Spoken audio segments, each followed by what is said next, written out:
remember walking into the living room and I'm just covered in sweat and I'm holding on to the wall because I'm having that sick, that weak feeling, that sick feeling to my stomach, like I'm about to pass out.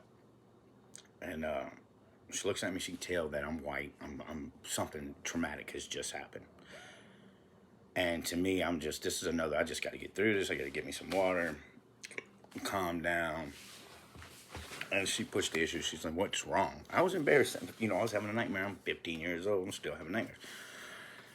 Well, I sit down and I explain it to her, just like I'm doing now. I don't have a lot of shut up in me. I talk a lot.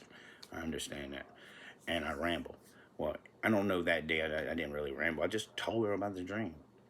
And with a blank face, she stared at me and she was in shock. And I just kept telling her about the dream. And then she just took a deep breath and sipped her coffee and said, "Chris, that really happened to you. And that lady with the red hair was me." And my world, I was blown away.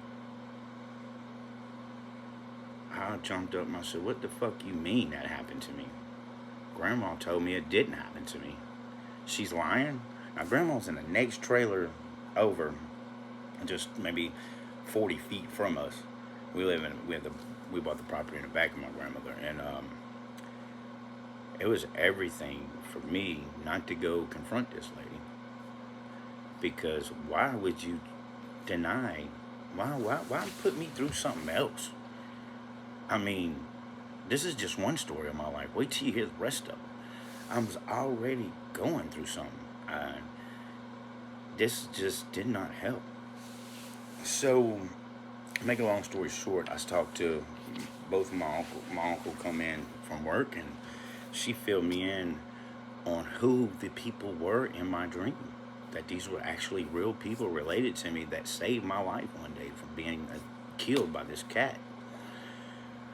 Make a long story short, I'm gonna tell you what happened.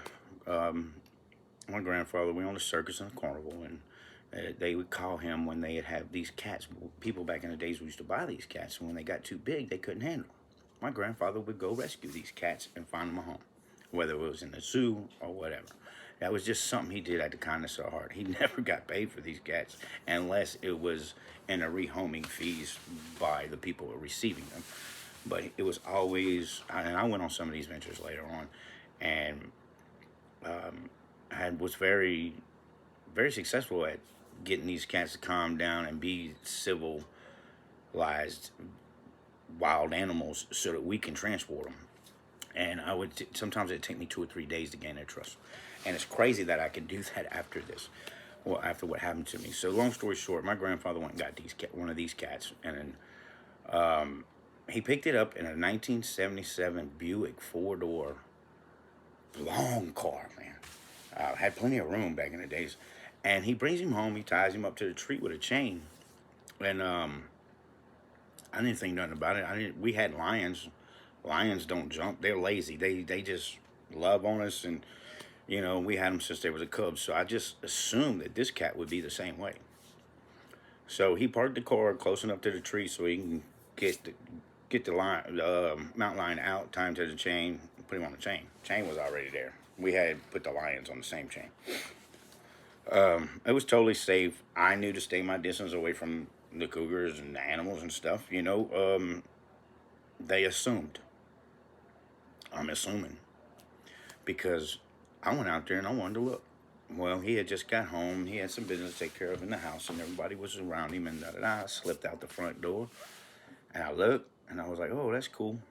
They had somebody else standing there looking, but they didn't see me climb up the back of the car, onto the trunk, onto the roof, and then sit down right above where you would be driving the car with my feet dangling off.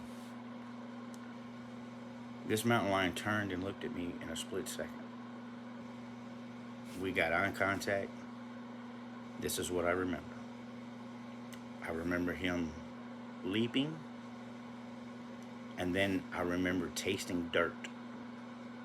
That's how quick it was. He had snatched me off that car, and maybe it's just a lapse in memory, but it was that quick that I can remember. I was tasting dirt. I had a lot of blood in my all over the place. I remember a mop the smell of the mop, the getting smacked in the face with it. I was like, oh wow, I'm getting attacked by a cougar. They're trying to get him off of me, but with mops and brooms. And I don't know if this is gonna work. So when the cougar did release, but he couldn't release all at once because his tooth was actually embedded in my head. I don't know. I hope I can get a good view of this, but there's a bald spot in my head. I don't know if you can see it, but that is from a cougar tooth, and I have a scar. You see that little indentation right here? That is the other tooth, and it's right here and right here. If you see the size of a cougar's mouth, think about that. That had to be the outside teeth or something, because look how close to my eyes that was. I could have been blind. I could be brain damaged. I am so lucky to come out of this alive, have all my functions, and I came out of it with a story. A story, that I just shared today. But the cougar got me on the ground. My Uncle George was there, and a black man that worked for my grandfather named Charlie. God rest his soul. I love him to death. And they beat him with a mop and a broomstick, got me free, a lot of blood, and I'm not sure exactly what happened after that. That's all I remember. I'm not sure I went to the hospital. They say I did. It's funny how everybody's got information after I confirmed that I know this now. My aunt that helped me confirm this is now passed away, bless her heart. My cousin Tommy's mother. And, all of a sudden, I guess they just didn't talk about it, but when I remembered it, I started talking about it, and these things that happened, and maybe if I had just knew that it was real, maybe the nightmares would have stopped, because after that day, I never had another nightmare in my life. Not that nightmare. And, it was just a really eye-awakening of what family tends to forget, and